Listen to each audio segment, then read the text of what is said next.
najlepszy jest Polska! Polska brązowym medalistą Mistrzostw Świata w federze w 2026 roku. To jest, myślę, informacja, która zelektryzowała całe środowisko wędkarskie. Taką mam nadzieję. Byłem częścią tej drużyny, więc chciałbym Wam przybliżyć kulisy tych zawodów. Przygotowałem materiał z Włoch. Niestety część tego materiału w niewyjaśnionych dla mnie okolicznościach zaginęło. Całe szczęście był to początek, gdzie ruszałem w podróż, opowiadałem, gdzie się wybieram. Trochę relacjonowałem tą podróż, bo podróż była bardzo długa i to niestety uciekło. Zachował się materiał jedynie od drugiego treningu, dlatego nagrywam ten początek już po zakończeniu zawodów. To tak, żeby usystematyzować. Zawody odbyły się 16, 17 oraz 18 kwietnia na kanale Ostelato w rejonie Ferrara we Włoszech. Łowisko, powiedziałbym, wspaniałe, jeśli chodzi o zawody. Doskonały dostęp, doskonały dojazd, bardzo wygodne do rozstawiania się, przyjazne dla wędkarzy. I brakowało tak naprawdę dobrego żerowania ryb. Tam wielu wędkarzy, którzy zajęli czołowe miejsca, stwierdzili, że ryb było w tym kanale dużo, natomiast no, to nie był najlepszy czas, żeby je łowić. Dlatego wyniki były trudne, o czym się przekonacie za chwilę. Ale poza tym łowisko było wspaniałe. Tam podczas tej wyprawy towarzyszyła nam piosenka z filmu Podróże pana Kleksa. Słowa do tej piosenki napisał Krzysztof Gradowski, muzykę Andrzej Korzyński. Cała naprzód ku nowej przygodzie. Tak próbowałem chłopaków troszkę rozkręcić. Tam jest taki piękny fragment w tej piosence, gdzie już pod sam koniec aktorzy śpiewają: cała naprzód, a wszelkie trudności zamienimy na taniec radości. I no to się nam udało. Bardzo serdecznie zapraszam na film. Nie było mi chwilę, ale aktualizuję wiadomości. Dojechałem szczęśliwie do Włoch. To już jest mój 3. dzień po przyjeździe, więc już mieliśmy pierwszy dzień po przyjeździe. No to był taki dzień na regenerację po podróży i przygotowanie sprzętu. Jeszcze wtedy był zakaz treningu, chociaż część kolegów trenowało już poza terenem zawodów. Więc część łowiła, próbowała, bo ryb jest mało, ale do tego przejdę za chwilę. Natomiast ja i kilku jeszcze innych kolegów po prostu przygotowywaliśmy sobie zestawy do wędkowania. Wczoraj odbył się pierwszy trening, byliśmy w boksie 27. Tam nie będzie pewnie tego widać. Do końca tej prostej jest zakręt i staliśmy na zakręcie. Więc to był nasz pierwszy trening. Dzisiaj jest trening drugi. Jesteśmy w boksie numer 20. Czyli tak jakby sektorami to zobrazować, może to będzie łatwiej, bo startuje 29 drużyn, więc jest 29 boksów. I ten boks 27 to był w sektorze ostatnim E, a teraz jesteśmy tak jakby w sektorze D. I pozostały nam jeszcze, oprócz dzisiejszego treningu, pozostały jeszcze kolejne 2 dni treningów i tam będziemy trenować do końca, nie wiem, bo jeszcze 2 treningi, a zostały sektory ABC, więc któryś z tych sektorów będziemy mieli ominięty, czyli albo pominiemy A, albo B, albo C. Z tego co kojarzę, to chyba raczej nie będziemy łowić w sektorze B. Pewnie interesuje Was, co jest z rybami. Z rybami jest bardzo ciężko. W sumie jak gdzieś tam drużyny wymieniają się informacjami, ile ryb złowili, to nawet nie operują w kilogramach, tylko operują w sztukach na drużynę, więc możecie sobie wyobrazić, jak jest trudno. Koło nas wczoraj trenowali po lewej stronie, to był chyba Tadżykistan czy Kirgistan. Przepraszam, jeśli pomyliłem, ale to z tej drużyny mieli jednego węgorza na całą drużynę. Węgorze tutaj się nie liczą, więc i tak by tą rybę podczas zawodów trzeba było wypuścić. Dalej trenowali Duńczycy i nie wiem, czy Duńczycy wszyscy na 0 nie zeszli, albo może też z jakąś pojedynczą rybką. My mieliśmy na drużynę 2, 3, 4, 5, 6, 7, chyba 8 ryb na całą drużynę.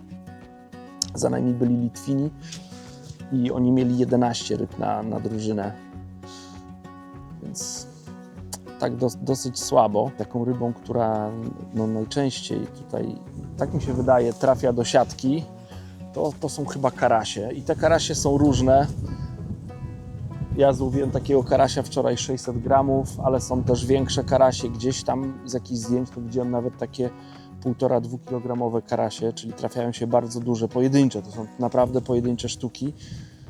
Więc taka ryba to już jest bardzo duży bonus, ale są też karasie takie jak dłoń i chyba najwięcej było karasi. Trafiają się leszcze, słyszałem o leszczach ponad 2 kilo, nie widziałem takiego leszcza. Takie leszcze, jakie widziałem tutaj przez te, powiedzmy, wczorajszy trening i ten taki nieoficjalny trening, no to były takie leszcze troszkę ponad kilogram, to największe, jakie widziałem.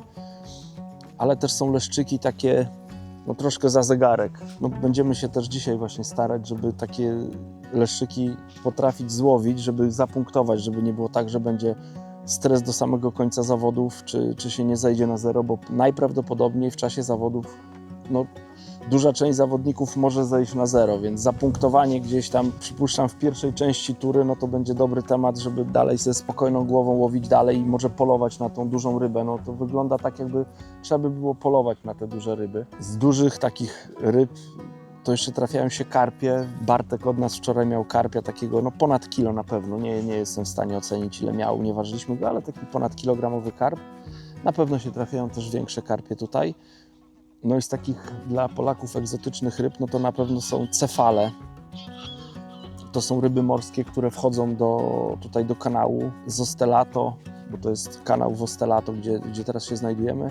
Do morza jest kilkadziesiąt kilometrów, tak mi się wydaje, ale te cefale radzą sobie w tej, powiedzmy, słodkiej wodzie i tutaj wpływają. Właśnie mają jakiś tam dostęp, że mogą się z morza dostać do rzeki. Nie wiem, czy one tu wpływają na randkę, czy wpływają na żerowanie. Może łączą i kawiarnię, i randkę razem. I taki cefal, no to też jest pożądana ryba, bo ja tu słyszałem o tych cefalach takich 2–3 kilo, więc ja kiedyś cefale we Francji łowiłem, to są niezłe wojowniki, chciałbym takie ryby łowić. Ale one są bardzo, bardzo, bardzo rzadkie. Myślę, że jak 1–2 na cały sektor będą, to będzie wszystko. Oprócz tego jeszcze się trafiają sumiki afrykańskie i one się będą liczyć i te sumiki to widziałem od takich, powiedzmy, do takich w tym rozmiarze. Te sumiki, wczoraj też jednego sumika miałem, myślę, że coś takiego. I też trafiają się sumy europejskie, Silurus glanis i te sumy europejskie się nie liczą, więc do wagi nie będą się liczyć węgorze i sumy europejskie, więc to są ryby niepożądane, bo tylko będą psuć łowisko. Hol pewnie emocjonujący, fajny, natomiast nie będzie można tych ryb wpuścić do siatki, nie będą się liczyć. No to na razie tyle, no pojedyncze ryby polujemy. Nie wiem, może uda mi się dzisiaj coś zaprezentować do kamery, ale tego zagwarantować nie mogę. Zacząłem od tej dalszej linii, tam się nic nie działo, ale Bartek miał jakieś ryby właśnie z tej krótszej, miał ryby z tej krótszej linii, nawet coś tam urwało przypon, dlatego mówię, to i ja spróbuję.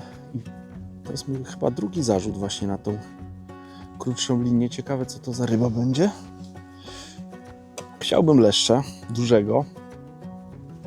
Oho, weszła mi w zaczep. Nie. Na razie idzie przy dnie ta ryba. Nie wiem, co to jest. Nie walczy jak leszcz.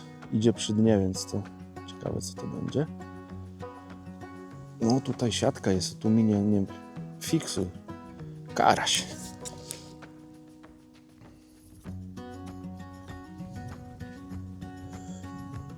Także to, co mówiłem, najczęstsze tutaj ryby łowione to są karasie. Ten jest ładny. Wczoraj miałem takiego z 800, ten ma, myślę, z kilo. Także piękna ryba. Takie ryby jakby łowić tutaj, to by było super. Taki wagonik. Piękna, gruba ryba. No na zawodach taka ryba w pierwszej godzinie to oj, byłbym szczęśliwy. Przyjechaliśmy do słonecznej Italii, ale na razie to tak za słonecznie to tu nie jest, trzeba przyznać. Aż ten pierwszy dzień, jak szykowaliśmy sprzęt, to było przepięknie, słonecznie rzeczywiście. No to był ładny, dobry dzień. Wczoraj już tego słońca prawie w ogóle nie było. Dzisiaj jest zachmurzenie. Zrobiło się zbiegowisko, bo Bartek dużą rybę holuje, ma cefala. Parę razy był przy podbierakach, ale to duża ryba, nie daje się podebrać. Ja jeszcze takiego nie widziałem. Nie ma Janusza, bo Janusz to by powiedział, jaka zanęta była używana. Też miałem będzie rozbił.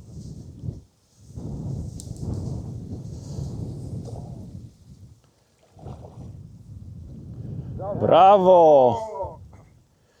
Mamy kolację!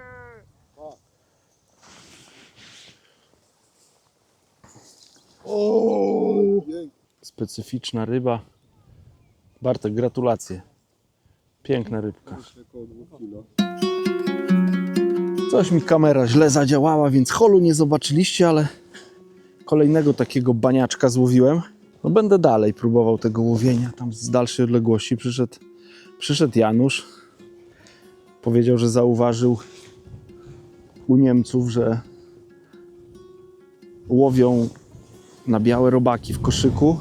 Klejone białe robaki. Do tego później na haczyk nabijają dendrobeny czy gnojaki. No i też tak zrobiłem. Zanęciłem tam 6 koszyczków, podałem open window wypchane klejonymi robakami. I teraz to był drugi zarzut i nastąpiło branie i mam kolejnego karasia z dużej odległości. Także jest jeszcze chwila czasu. Mam nadzieję, że jeszcze coś dołowię. Kurczę, fajniejsze dzisiaj to łowienie takie by było, jakby troszkę więcej tych rybek się trafiało. Dzisiaj trudne warunki do łowienia na dystansie, bo wieje bardzo silny wiatr. Bardzo silne są podmuchy. Dobra, najpierw przynęta. Tak jak wspominam, łowię na gnojaczki. Więc muszę sobie jakiegoś takiego ładnego tu gnojaczka wydobyć. A żeby te gnojaczki mi się nie zsuwały, to jeszcze podparłem je pinką fluo. Więc teraz zrobię tak samo. Nie będę kombinował, bo branie nastąpiło naprawdę bardzo szybko po zarzuceniu. Myślę, że około 3 minuty zestaw był w wodzie. O, i Bartek ma kolejną rybę. Kurczę, no dzisiaj fajnie jest. Dzisiaj nam więcej wychodzi, mam wrażenie. Lepiej kuleczkę robaków. Wpycham do koszyczka, zaklejam okienko zanętą i zestaw zarzucam. Teraz tylko trzeba tą plecionkę zatopić, wyprostować, bo wiatr robi straszny balon z tej plecionki. Więc to chwilę potrwa. Ale moment. Plecionka będzie napięta, a zestaw gotowy do polowania na kolejną jakąś dużą rybę, mam nadzieję. No. Grube nęcenie, gruba przynęta, to raczej powinno dać grube ryby. Bardzo ważną rzeczą podczas Mistrzostw Świata są dobre przynęty i do tego są potrzebni ludzie, którzy wiedzą, jak te przynęty ogarnąć. Zobaczcie, mamy taki kącik z ochotką. Tym się zajmuje Janusz. Pozdrawiam wszystkich. Zobaczcie, jak to wygląda, bardzo ciężka praca. To mamy ochotkę od Rafała z Prokarmu. Ochotka jest kilka dni, ochotka jest cały czas napowietrzana, woda jest wymieniana. Mamy ochotka jest w wodzie, przytrzymywana nie na 5 cm wody czy 3 cm wody, pełny kocioł wody, na taki kocioł do ochotki. Oprócz tego dodatkowo dajemy, ja wam tutaj pokażę, ułonię trochę troszkę tajemnicy. Dajemy tlen w płynie, nie wiem czy wiecie o co chodzi. To są specjalne buteleczki, gdzie tlen się rozpuszcza, oprócz tego jest napowietrzacz i ochotkę przytrzymujemy, ochotka jest wtedy napita, twarda i można ją przytrzymywać praktycznie i nawet miesiąc czasu, z tym, że trzeba codziennie wymieniać wodę, nie? Także widzicie, to jest ciężka praca. To nie jest takie, tu trzeba wstać rano, pierwsze co to wymienić wodę. Tak wygląda ten natleniacz. To są takie, jest specjalny płyn z takimi kamyczkami, gdzie zachodzi reakcja chemiczna, wytwarza się tlen i zobaczcie, rzucam takie coś. Ten leń się rozpuszcza, dodatkowe napowietrzanie, takie mechaniczne. Takie chemiczne chyba raczej. Ja też się przy Januszu czegoś nauczyłem, także dzięki Janusz za wyjaśnienie. Zobaczcie, tak w ogóle to w pięknym miejscu mieszkamy. Na farmie. A propos pięknego miejsca, to akurat w nocy był dosyć duży deszcz. Także mamy tutaj stary jakiś taki budynek gospodarczy i tam przechowujemy robaki. Tutaj jest dom, w którym mieszkamy. Znaczy nie cały dom, tylko tutaj tak jakby jedna część to jest Pół grupy naszej mieszka i tutaj w tej części drugie pół grupy. Spróbuję tutaj wejść jeszcze do pomieszczenia, gdzie koledzy przygotowują robaki. Nie wiem, czy będzie to widać. Oj, słabo widać, ale może coś będzie widać. Więc tutaj nie ma oświetlenia chyba, żebym zapalił. Tutaj są wiadra potrzebne do przygotowania robaków. Dostaliśmy zamrażarkę, więc możemy wymieniać wkłady. Tam gdzieś tutaj w oddali widzicie styropiany, w których przechowywane są też robaki. Także tak jak powiedziałem, niezwykle ważni są ludzie, którzy są odpowiedzialni za robaki, bo to jest podstawa dobrego wędkowania. Żaden dobry wędkarz nie zrobi nic bez dobrych robaków, ale tutaj są świetni ludzie, którzy nie to, że potrafią, ale mają do tego serce, bo poświęcają naprawdę bardzo dużo czasu, stają przed nami, przygotowują te robaki, żebyśmy my na stanowisku mieli świetny towar. Cześć, słuchajcie. Został mi przyniesiony trykot. Pierwsza tura Federowych Mistrzostw Świata 2026, Ostellato, Włochy. Pogoda piękna. Wylosowałem na papierze chyba świetne stanowisko, bo to jest D2. Obok mnie na D1 jest zawodnik z Hiszpanii, a później, nie wiem ile, 2 km. Nikogo nie ma, więc jestem na wiceotworku. Co zawsze takie stanowiska są preferencyjne, więc teraz należy to tylko wykorzystać. Stanowisko już mam rozłożone, muszę jeszcze teraz wygruntować, rozłożyć wędki, no i liczyć na dobry start. Ja się odmeldowuję i idę działać. Trwa pierwsza tura Mistrzostw Świata, ryb jest niewiele, padło w sektorze 9 ryb, z czego aż 5 ma Adam Niemiec. No widać, jakie już zbiorowisko trenerów zebrało się za jego plecami.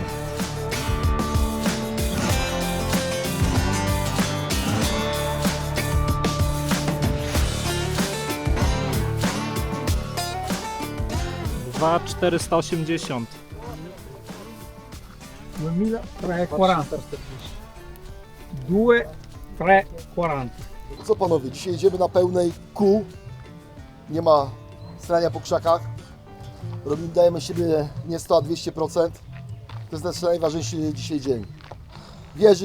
Wierzymy w to, że wygramy, wiara do samego końca, walczymy o każdą rybę, każda ryba nam może dać medal. Jesteśmy bardzo blisko, a jednak daleko, tylko od nas zależy, trzeba walczyć do samego końca panowie, na całej. To najlepszy jest Polska! Małe podsumowanie tych 2 dni, które minęły, 2 dni zawodów. W pierwszej turze wylosowałem stanowisko D2. Dobre łowienie, dobre losowanie też przede wszystkim. I byłem 4. w sektorze, w sumie 3. miejsce. Przegrałem w samej końcówce, bo Holender złowił dużego suma i dało mu to zwycięstwo w sektorze. A ja z 3. spadłem na 4., ale to i tak był bardzo dobry wynik. Reszta drużyny też świetnie. Marcin Kurzepa i Bartek Kacprzak wygrali swoje sektory, 2 jedynki. Remek był 2., ja byłem 4. i 7. był Kamil. Na drugą turę postanowiliśmy zrobić zmianę. Za Kamila wszedł Marcin Kostera. Ja to się śmiałem trochę, że wprowadzamy jokera do gry, no i tak trochę się stało, bo Marcin w drugiej turze pewnie wygrał swój sektor. Oprócz małych rybek, które łowił, dołowił wielkiego cefala, takiego około 3 kg i pewnie zwyciężył w sektorze. Ja miałem bardzo trudną drugą turę, to jedna z trudniejszych tur chyba w moim życiu. Przez ponad 2,5 godziny byłem na zero, bez żadnego wskazania. Tam jedno takie miałem, tylko domniemanie, że coś gdzieś się w pobliżu kręci, w pobliżu mojej przynęty. Natomiast nie miałem w ogóle ruszonej przynęty. Nic się nie działo przez ten czas. No i po tym czasie spróbowałem łowić ryby spod drugiego brzegu. Nasza taktyka jest taka, że łowimy ryby około 15-30 metra. Zbieramy to, co tam jest. Głównie leszczyki, takie koło mniej więcej średnia 70-80 gramów. No i trafiają się przyłowy w postaci większych leszczyków i karasi. Więc to jest taki nasz plan tutaj na łowienie. Niestety ten drugi dzień zawiódł, jeśli chodzi o takie ryby. I tak jak mówię, no, ponad 2,5 godziny byłem bez ryby.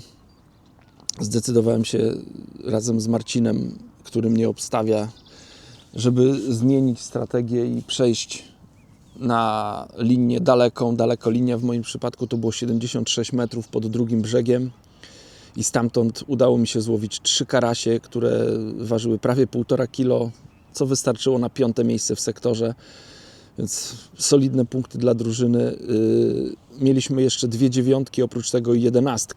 I z 3. miejsca po pierwszej turze spadliśmy na 4. miejsce. Mamy 6 punktów straty do drużyny, która jest na 3. miejscu. Na 3. są Litwini, na 2. miejscu są Holendrzy, prowadzą Niemcy. Wydaje się, że do Niemców i do Holendrów mamy dosyć dużą stratę, bo tam jest koło, nie wiem, 14-15 punktów. Także wydaje się to duża strata. Natomiast patrząc na strategię tych drużyn i to łowisko i nieprzewidywalność właśnie tego łowiska, to wszystko się może wydarzyć. Tak mi się wydaje, na to liczę. No, tutaj doza szczęścia na pewno jakaś jest nam potrzebna, dobre łowienie, podejmowanie dobrych decyzji w czasie wędkowania. No ale dzień przed nami, więc myślę, że jesteśmy jeszcze w grze o medal. Także ja jeszcze korzystam z chwili, że do wejścia na stanowisko mam 45 minut, a jestem już przy stanowisku. To mam ze sobą haczyki, żyłki, portfel. Jeszcze zawiążę sobie z 5 przyponów takich na te małe rybki, takich sprytnych.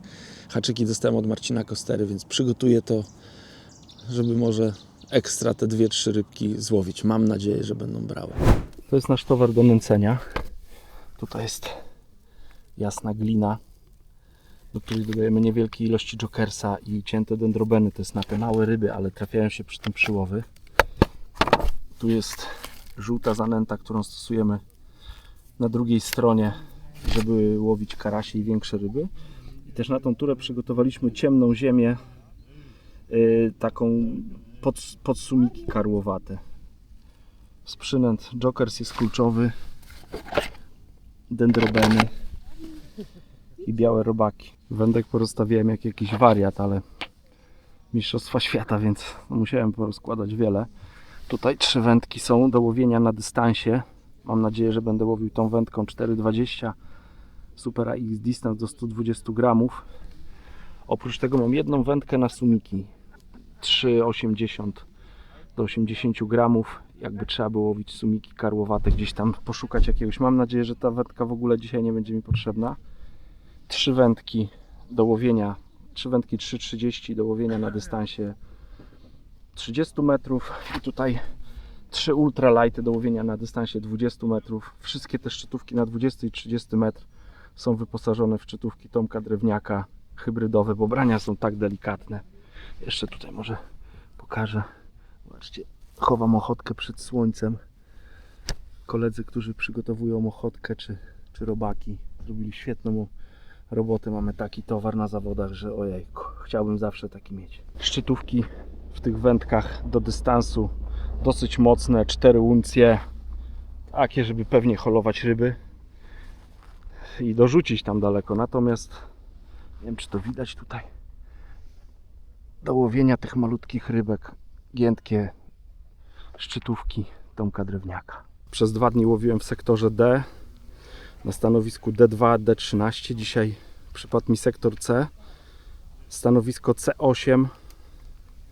W środku mojego podsektora 15 jest w sektorze. Woda na razie wygląda bardzo spokojnie.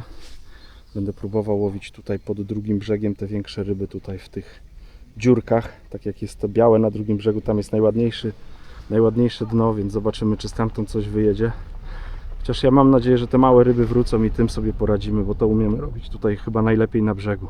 Co pokazał pierwszy dzień. A tam dalej reszta zawodników.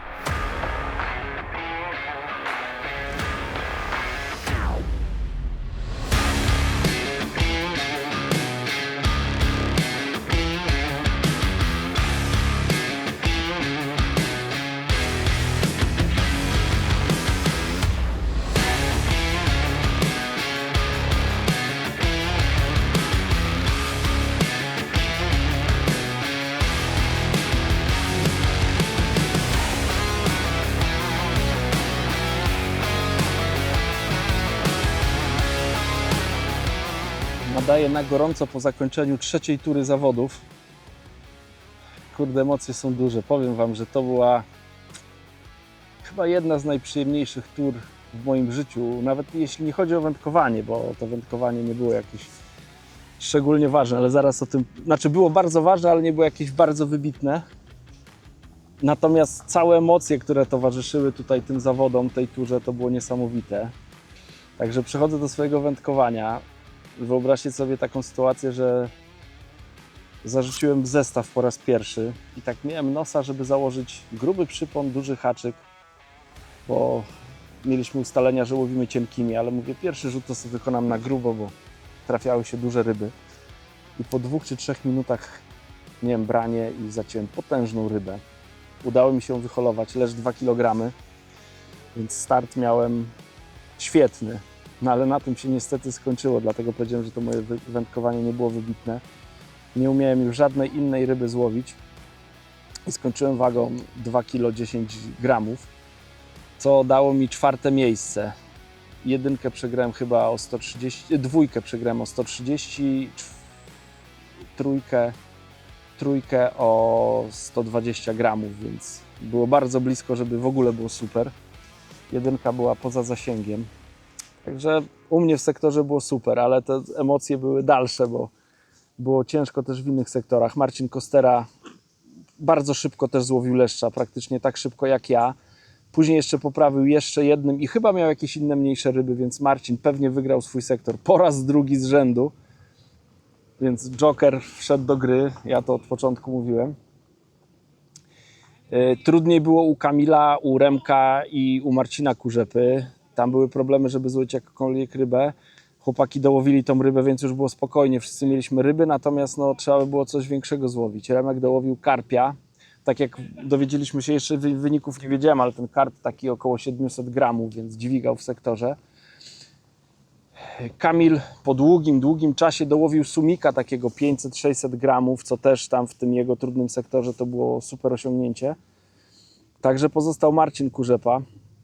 No i tam było nerwowo do samego końca, ale na odprawie mówiliśmy, żeby wierzyć do samego końca, do samego ostatniego rzutu, bo ja tam 2 razy byłem w D i 2 razy w końcówce przegrałem albo 1, albo 2 miejsca właśnie przez to, że ludzie w ostatniej chwili złowili dużą rybę i Marcin na 2 minuty przed końcem zaciął dużą rybę, zdążył ją wyholować przed gwizdkiem, lesz 1800 i w ten oto sposób mieliśmy punkty 1, 3, 4, 5, 5, co w łącznym rozrachunku daje nam brązowy medal. Mistrzami świata zostali Holendrzy, a drugie miejsce zajęli Niemcy. W sumie to tak niewiele nam brakło, nie wiem, kilku punktów nam do tych wyższych miejsc brakło, natomiast no to nadal ten brązowy medal, pierwszy historyczny dla polskiej reprezentacji federowej, super sprawa, jest dobrze.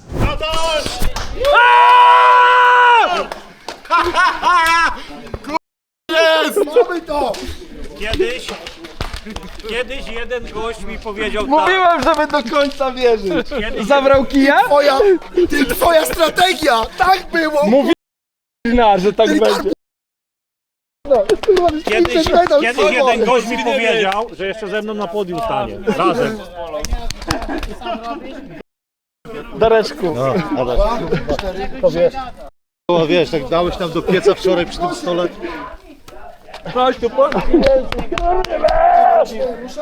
Zajebiście. Panowie, odprawa była, pamiętacie?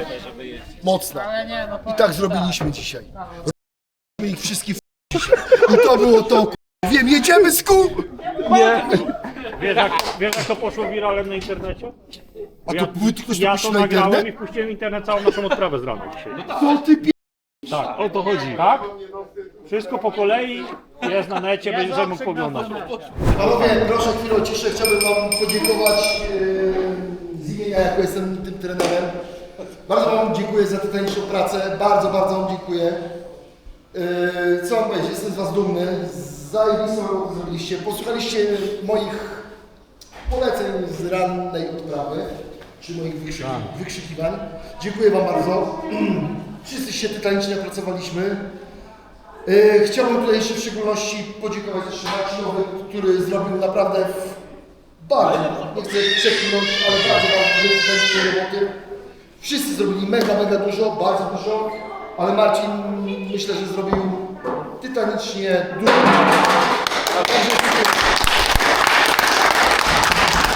Jest najniższe podium, ale i tak to jest mega wielkie wyróżnienie dla nas, dla naszej tytanicznej pracy, którą robiliśmy przez lata. Także dzięki, gratulacje dla Was, też trochę dla siebie. Także panowie, Polska górę. Zobaczcie, trener polski ma wszechstronne umiejętności. Kurde. Widzicie, jak wykorzystują, widzicie? Oprócz Wszystko. tego, że łowi ryby, to To także dorabia sobie na fryzjerstwie. Tak, dorabiam za darmo, no, także wam powiem. Zarobiony jestem. 5 euro od głowy. Nie, uwiozą mi haczyki, powiedziałem, że go zetnę. A, Także. no, Tak, zobaczcie mamy. jaki deal wędkarski. Deal jest Jeden zarobisty, drugiemu tak. wiąże haczyki, drugi drugiego strzyże. 3 dni do 23 wiązałem haki, to teraz zasłużyłem na fryzjera. Tak, my to jak przyjaciele, to wiecie. No cała kadra się zajebiście dogaduje, także. Teraz my. Zaraz będzie klasyfikacja drużynowa, także Będą czytać kami, kwoty, zobaczcie jacy jesteśmy świecący.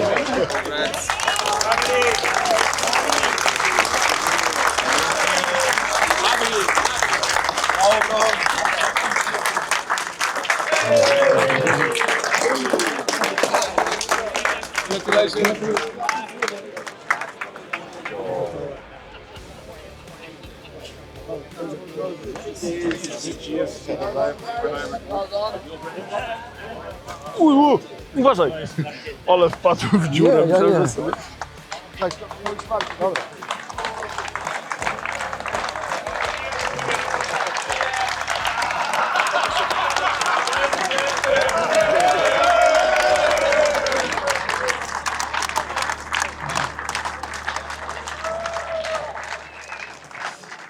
Remas, puchar jest twój. Nie wchodźcie, nie, będziemy razem. Tak? Tak jest, no razem już do Dobra. 3, 4. Intanto chiamo a premiare Michele Camille. Dziękuję. Camille. Kwocz. Kamilek! Very difficult. Marcin. Rzepa. Congratulations. Marcin. Adam Nianiek. Jest tutaj. Congratulations. Grazie. Zielonka. Mimi. Tak jest, tutaj. Thank you. Brawo. Grazie.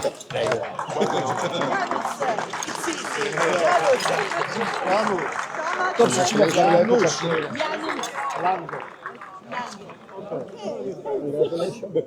Tomasz Srebrny. Jest tu taki jeden. Tomasz Wredny od razu. Jest. Wrednie.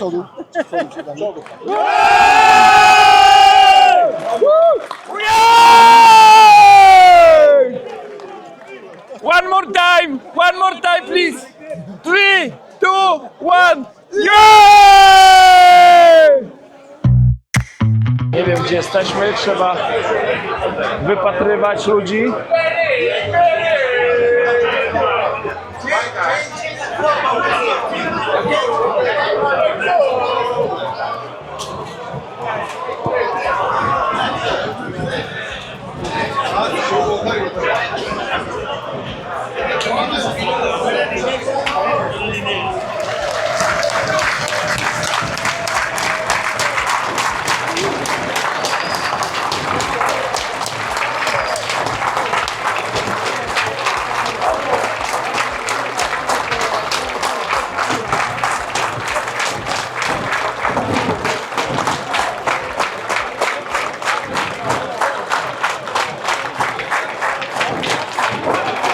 Ja już po zawodach wróciłem do domu, więc kilka słów, tak już, żeby zakończyć ten film, tę relację.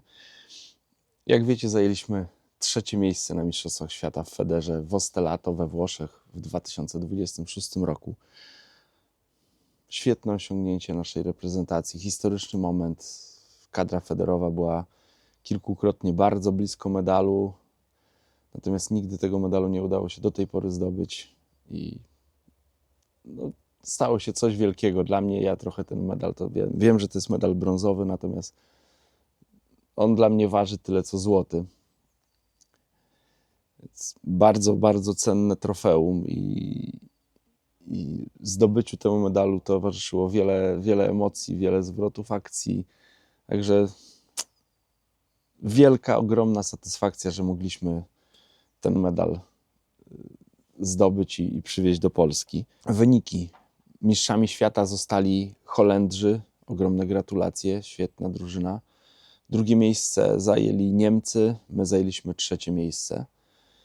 I te pierwsze 3 drużyny, można powiedzieć, odskoczyły całej reszcie, bo do 4. miejsca już mieliśmy w miarę bezpieczną przewagę. Indywidualnie wygrał Benny Mertens. To jest belgijski wędkarz, który już kiedyś był mistrzem świata, więc ma 2. tytuł mistrzowski na swoim koncie, 2. tytuł indywidualny na swoim koncie. Serdeczne gratulacje. Drugi był Jens Dirksen, niemiecki wędkarz. Miałem przyjemność łowić koło niego w pierwszej turze. On był 2. w sektorze, ja byłem 4. Trzecie miejsce... Kto był trzeci? Trzeci był Frank van der Schaft. Z Frankiem też łowiłem pierwszego dnia, był ze mną w sektorze. On wygrał też sektor pierwszego dnia u mnie. Więc miałem przyjemność łowić wśród takich doskonałych wędkarzy. Ja indywidualnie zająłem 13. miejsce, ale dla mnie to nie ma jakiegoś tam większego sensu. No i oczywiście jakby był medal, to by było fajnie, natomiast już później to nie ma znaczenia, które miejsce. 13. miejsce bardzo solidne, natomiast chciałbym na jedną rzecz zwrócić uwagę. Nawet ja nie patrzę na miejsca, tylko patrzę na punkty, które zrobiliśmy dla drużyny. Ja zrobiłem 4 plus 5, to jest 13 punktów dla drużyny. Remek był 2., 3. i 9 chyba, to będzie 14 punktów dla drużyny. Marcin Kurzepa był 1., 5. i 9. To jest 15 punktów dla drużyny, czyli widzicie, to są prawie takie same punkty. To pokazuje, jak równo łowiliśmy. 13, 14, 15 punktów. To pokazuje, że jest drużyna, że jest team, że są ustalenia i te ustalenia są realizowane. To widać po wynikach. Im więcej tur, tym lepiej to widać. Więc my we trzej bardzo równo, ale zwrócę jeszcze na jedną rzecz uwagę, na zawodników, którzy nie łowili w 3 turach, czyli Bartek Kacprzak, Marcin Kostera, który 2 razy wygrał swój sektor i Kamil Kwocz. Jeżeli zsumujemy te punkty, które oni zdobyli w ciągu 3 tur i podzielimy to na 2, czyli tak jakby na 2 zawodników, takich powiedzmy fikcyjnych, ale 2, których tam mówiło, to z tego co pamiętam, już tu nie będę matematyki jakiejś przed ekranem robił, ale z tego co pamiętam, to te punkty też około 13-14 punktów na taką jedną turę wynosiły. Średnia z tych 3 zawodników ze startów w 3 turach. Też to wynosiło około 13 punktów. Więc ułowiliśmy bardzo równo. Jako drużyna byliśmy jednością i zrobiliśmy, można powiedzieć, jednakowe punkty do tego, żeby właśnie zdobyć ten brązowy medal. Ja go może pokażę, bo tak gadam o nim, a jeszcze go nie pokazałem. Więc taki medal już kolejny do mojej kolekcji. Bardzo się cieszę. Mam też ze sobą puchar, który dostaliśmy za Mistrzostwo Świata. To jest puchar dla drużyny, więc ja go mam tylko przez chwilę tutaj na potrzeby tego filmu. No i później go oczywiście oddam. Pewnie trafi na półkę do Polskiego Związku Wędkarskiego.